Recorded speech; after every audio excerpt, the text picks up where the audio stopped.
नमस्कार प्रिय सज्जनों, आपका स्वागत है प्रेम सर कोचिंग सेंटर सोबनपुर में। तो प्रिय सज्जनों, आज का विषय है ज्ञान चर्चा। और ज्ञान चर्चा में आज आपको बताएंगे सुख, शांति और सद्गति। तीन बातें होती हैं: सुख, शांति और सद्गति। आप जानते हैं सुख एक ऐसी चीज है, इसके पीछे संसार के सभी प्राणी पड़े हुए।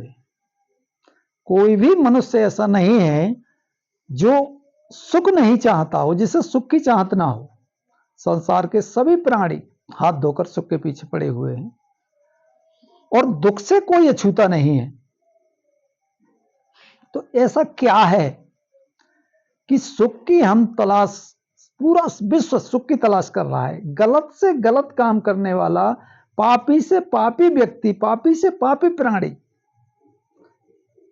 जितने भी पापी प्राणी या सही मनुष्य हैं, सभी प्रत्येक सुख की तलाश में है और सुख की खोज करता है। तो आज के विषय में आपको यही बताएंगे कि सुख और शांति और सद्गति।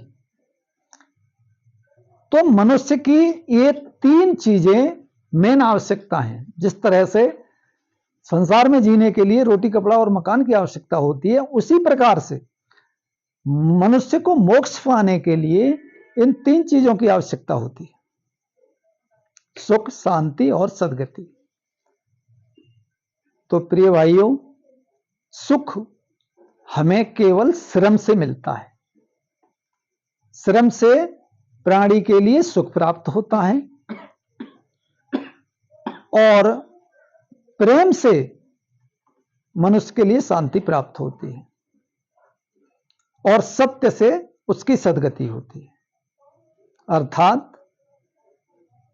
सुख, शांति और सद्गति तीनों के लिए, सुख के लिए श्रम, सुख के लिए श्रम बहुत आवश्यक है। श्रम रीढ़ की हड्डी है सुख का। जो व्यक्ति श्रम करेगा, जो भी प्राणी श्रम करता है, वह सुखी रहता है। श्रम के बिना सुखी इम्पॉसिबल, संभव नहीं है। प्रेम के बिना शांति संभव नहीं। कोई भी प्राणी बिना प्रेम किए एक दूसरे से द्वेष करेगा, घृणा करेगा, लड़ाई करेगा, झगड़ा करेगा, तो शांति कहां मिलेगी? इसलिए प्रेम के लिए शांति, शांति के लिए प्रेम बहुत जरूरी है और सुख के लिए श्रम बहुत जरूरी है। इसी प्रकार से मनुष्य को मोक्ष कहिए या सद्गति कहिए, इसके लिए उसको, उसकी सद्गति के लिए सत्य बहुत जरूरी है। बिना सत्य के सद्गति मनुष्य की इम्पॉसिबल है। तो प्रिय भाइयों, आज आपके लिए ज्ञान चर्चा में यही तीन बातें हैं: सुख, शांति और सद्गति। ये मनुष्य की मुख्य आवश्यकताएं हैं। आशा करते हैं आप लोग इस चैनल के माध्यम से हमारी इन बातों पर विशेष ध्यान देंगे। नमस्कार।